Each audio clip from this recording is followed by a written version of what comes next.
ابراہیم بن ادہم جو ہیں، ابراہیم جو ہیں ان کی تربیت پھر ادہم نے کی، خود کلندر نے کی. اور یہ ابراہیم ابن ادہم حضرت عمر فاروق رضی اللہ تعالیٰ عنہ کی اولاد سے. اب ان کی تربیت سب سے پہلے آپ نے اپنے والد گرامی سے پڑھا ہے. اور جب آپ بڑے ہوئے تو آپ کی والدہ بادشاہ جو ہے وہ آتا تھا، بادشاہ آتا اپنی بیٹی کو ملنے کے لیے، اپنے نواسے کو ملنے کے لیے، لیکن لے جا نہیں پاتا تھا، اجازت نہیں. بارہا اس نے یہ کہا کہ آئیے محل میں رہیے، لیکن آپ نے کہا نہیں، جب تک میں زندہ ہوں میں اسی کٹیا میں رہوں گا اور تبلیغ کرتا رہوں. ان کا ایک اپنا انداز تھا. جب یہ دونوں دنیا سے چلے گئے تو اب نانا ابراہیم ابن ادہم کو اپنے محل کے اندر لے گئے. اب آپ سٹوری سمجھ گئے. تو اب ان کی پرورش جو ہے وہ محل میں ہونے لگی. اب محل میں اب وہ پچھلا کٹ ہوا، اب سلطنت شروع ہوئی. تو جب نانا دنیا سے چلے گئے تو چونکہ نانا کی کوئی نرینہ اولاد نہیں تھی تو نانا ابراہیم بن ادہم کو اپنا ولیعہد بنا گئے. تو جب ولیعہد بنا گئے تو نانا کی دنیا سے چلے جانے کے بعد بلخ شہر کی حکومت، وہ سلطنت ابراہیم بن ادہم کے ہاتھ آ گئی. اب آپ جو ہے وہ سلطنت کرنے لگے تو تخت نشین ہوئے. عدل و انصاف، شرم و حیا، سکون ہی سکون. رحمت اللہ علیہ نے اس لیے تو شادی نہیں کی تھی کہ میرا بیٹا جو ہے وہ سلطنت کو سنبھالے گا، نہیں. یہ کلندر جانتے ہیں ان کی نظر جو ہے وہ لوہے محفوظ پر ہوتی. ابراہیم بن ادہم جب بادشاہ بن گئے تو تنہائی میں جب ہوتے، کسی چیز کو بھی دیکھتے، غور کر رہے ہوتے تو لگتا کہ جیسے یہ چیز بول رہی ہے. ایک دفعہ آپ اپنی انگوٹھی کو دیکھ رہے تھے، انگوٹھی پہ نظر پڑی تو انگوٹھی سے آواز آتی ہے، تم کو اس کام کے لیے پیدا نہیں کیا گیا، تم اس کام کے لیے نہیں آئے دنیا میں. تو سمجھتے کہ شاید کوئی خیال ہے. آدمی جب کسی چیز پہ نظر گاڑتا ہے تو ایسے لگتا ہے کہ جیسے اس کے اندر سے آواز آ رہی ہے، حالانکہ ایسا نہیں ہوتا، وہ خیال ہوتا ہے اس کا. تو انہوں نے بھی یہی سمجھا. جب کبھی کسی زیور کو دیکھتے، مالا کو دیکھتے، جب کبھی کسی چیز پہ نظر پڑتی تو وہ یہی سمجھتے کہ خیال ہے. لیکن ایک مرتبہ تو حد ہو گئی. آپ شکار کرنے کے لیے جا رہے ہیں، شکار کے پیچھے جب بھاگے تو وہ شکار آپ کے نشانے پہ تھا کہ ایک دم سے مڑ کے اس نے یہ کہا، ابراہیم بن ادہم تجھے ان کاموں کے لیے نہیں اللہ تعالیٰ نے پیدا کیا. ہو سکتا ہے کہ یہ بھی میرا خیال ہو، لیکن اب خیال تو نہیں، تو آواز آ رہی ہے، ایک جانور بول کے بتا رہا ہے. تو ٹرننگ پوائنٹ جو ہے وہ کیا پوائنٹ تھا کہ آپ محل کے اوپر والے کمرے میں سوئے ہوئے، رات بھیگ گئی ہے، رات گہری ہو چکی. دربان جو ہے وہ بھی بیچارے اونگ رہے ہیں. ایک دم سے آپ کو آواز آئی کہ کوئی آدمی کوئی چل رہا ہے، اوپر چھت کے اوپر کوئی چل رہا ہے، اس کے پاؤں کی آواز ہے. آپ نے کہا کیا جگہ ہوں میں، دربانوں کو اور پتا کروں. خود ہی دبے پہ چل پڑے، اوپر گئے تو ایسے آواز دیتے ہیں، کون ہے بھائی؟ اندھیرا تھا. کون ہے چھت پہ؟ تو وہیں سے آواز آتی ہے، میں ہوں، اپنے اونٹ ڈھونڈ رہا ہوں، میرا اونٹ گم گیا ہے. آپ نے فرمایا کبھی چھتوں پہ اونٹ چڑھتے ہیں یار؟ کیسی باتیں کر رہے ہو؟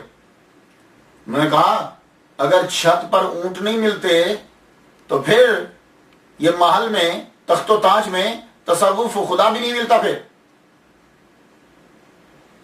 ایک بات عجیب سی تھی. اب آگے بڑھے آواز کی طرف، جب آگے بڑھے تو وہاں کچھ بھی نہیں تھا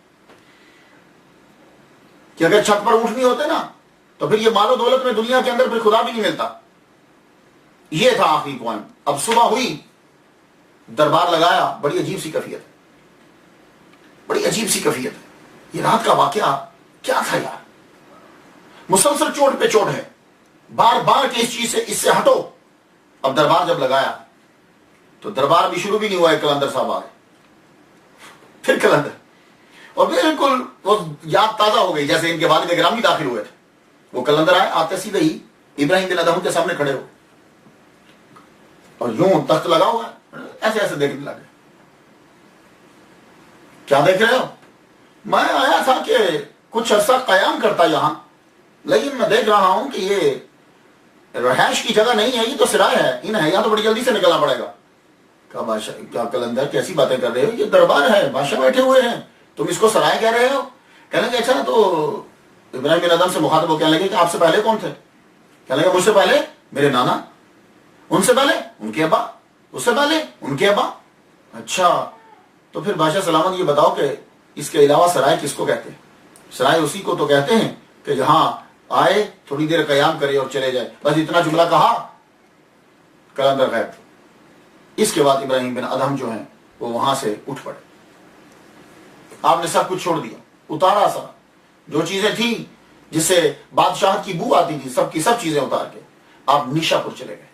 نیشا پور میں جب آپ پہنچے وہاں ایک غار تھا, اس غار کے اندر آپ نے قیام فرمایا. 9 سال تک نیشا پور کی غار کے اندر جو ہے وہ آپ نے قیام کیا. صرف جمعرات کو نکلتے تھے, نکلنے کے بعد سیدھا پہلے جنگل جاتے, جنگل جا کے وہاں سے لکڑیاں کاٹتے, لکڑیاں کاٹنے کے بعد گٹھا اپنے سر پہ اوپر اٹھاتے, گٹھا اٹھا کے بازار میں لے جاتے اور چوک میں رکھ کے کہتے آؤ پاک مال اور پاک مال دو اور پاک مال لو. وہ جب مال بک جاتا اس کے 2 حصے کرتے, ایک اسی وقت خیرات کرتے تھے اور آدھی رقم سے کھانا خریدتے, جمعہ کی نماز ادا کرتے, نماز ادا کرنے کے بعد غار میں پھر واپس پلٹ آتے. 9 سال آپ نے گزارے, لیکن ایسا آدمی کب جو ہے چھپ سکتا ہے؟ آپ مشہور ہو گئے. جو ہی مشہور ہوئے تو آپ نے غار کو جو ہے وہ چھوڑ دیا. غار کو چھوڑنے کے بعد اب آپ وہاں سے نکل پڑے اور اس غار کے اندر آپ نے قیام کیا. اللہ اکبر جل شانہ. جس غار کے اندر, اس غار میں اللہ تعالیٰ نے خوشبو پیدا فرما دی. حضرت ابو سعید ابو الخیر فرماتے ہیں کہ میں نے جب ان کا نام سنا تو میں ان کو غار میں ملنے کے لیے گیا. جب میں غار کی طرف بڑھا تو غار میں داخل ہوا, مجھے پتا چلا کہ وہ یہاں سے تشریف لے جا چکے ہیں, لیکن غار کے اندر اتنی خوشبو تھی, اگر پوری غار کو بھی کستوری سے بھر دیا جاتا تو اتنی خوشبو نہ ہوتی جو ان کے قیام کرنے کی وجہ سے اس غار کے اندر خوشبو تھی. اللہ اکبر جل شانہ.